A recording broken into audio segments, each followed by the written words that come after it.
భారత్ మీద దాడులు చేసిన పాకిస్తాన్కు సాయం అందించిన తుర్కీతో పాటు ఆ దేశానికి చెందిన వ్యాపార సంస్థలకు సెగ తగులుతోంది. మన దేశంలోని వివిధ విమానాశ్రయాల్లో భద్రతాపరమైన సేవలందిస్తున్న తుర్కీ సంస్థ సెలెబీ ఏవియేషన్కు సెక్యూరిటీ క్లియరెన్స్ను కేంద్రం రద్దు చేసింది. భద్రతాపరమైన కారణాలతో ఈ నిర్ణయం తీసుకున్నట్లు పౌర విమానయాన భద్రతా మండలి BCAS ప్రకటించింది. సెలెబీ సంస్థలో తుర్కీ అధ్యక్షులు ఎర్డోగన్ కుమార్తె సుమయ్యకు వాటా ఉందని చెబుతున్నారు. అయితే తమ సంస్థతో ఆమెకు సంబంధం లేదని, అసలు తుర్కీకు సంబంధమే లేదని సెలెబీ వివరణ ఇచ్చుకుంది. ఉగ్రవాదాన్ని ప్రోత్సహిస్తోన్న పాకిస్తాన్కు అండగా నిలిచిన తుర్కీకు మన దేశంలో నిరసన సెగ తగులుతోంది.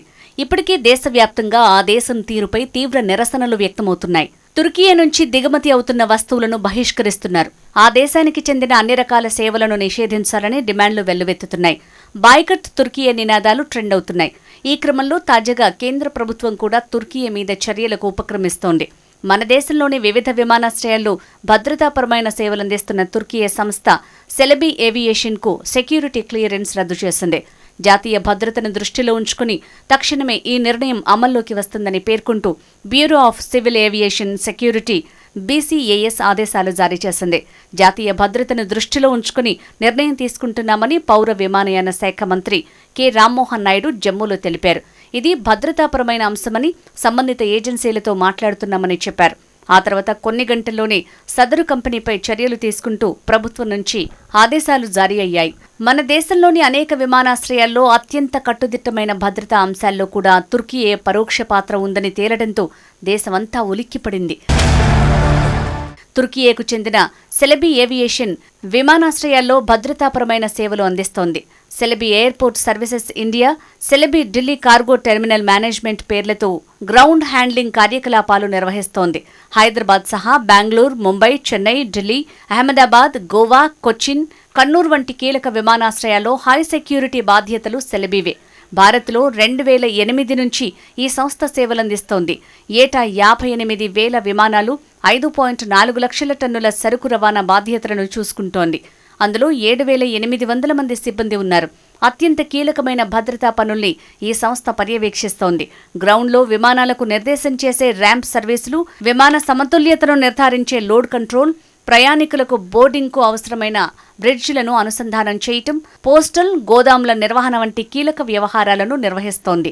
ప్రయాణికుల బ్యాగుల చెకింగ్, కార్గో పనుల్ని చూసుకునేది వాళ్లే. విమానాలను నిలిపి ఉంచే high security zone, airside జోన్లలోనూ సంస్థ సిబ్బందే విధుల్లో ఉంటున్నారు. అంతర్జాతీయ సర్వీసుల్లో కూడా ఈ బాధ్యతలను వీళ్లకే అప్పగించారు.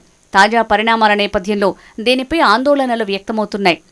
టర్కీ అధ్యక్షుడు రెసెప్ తయ్యిప్ ఎర్డోగన్ కుమార్తె సుమయ్యే ఎర్డోగన్కి సెలెబీ ఏవియేషన్లో వాటా ఉందని అనుమానాలున్నాయి. అయితే తుర్కీ అధ్యక్షుడి కుటుంబంతో తమకు ఎలాంటి సంబంధం లేదని సెలెబీ ఏవియేషన్ ఇండియా వెల్లడించింది. సుమయ్యే ఎర్డోగన్ తనకు బాస్ కాదని చెప్తోంది. ఆమె మా కంపెనీని నియంత్రిస్తున్నారంటూ జరుగుతున్న ప్రచారంలో నిజం లేదు. మా మాతృ సంస్థలో సుమయ్యే పేరుతో ఎవరికీ యాజమాన్య హక్కులుగాని వాటాలుగాని లేవు. అసలు మాది తుర్కీ సంస్థే కాదు. మా కంపెనీ యాజమాన్య హక్కులన్నీ సెలెబీ ఓగ్లు కుటుంబానికే పరిమితం. వారికి ఎలాంటి రాజకీయ సంబంధం లేవు. మేము ప్రపంచవ్యాప్తంగా ఏవియేషన్ సేవలను అందిస్తున్నాం. కార్పొరేట్ పాలన, పారదర్శకత, తటస్థ విధానాలకు సంబంధించి అన్ని నిబంధనల్ని పాటిస్తున్నాం.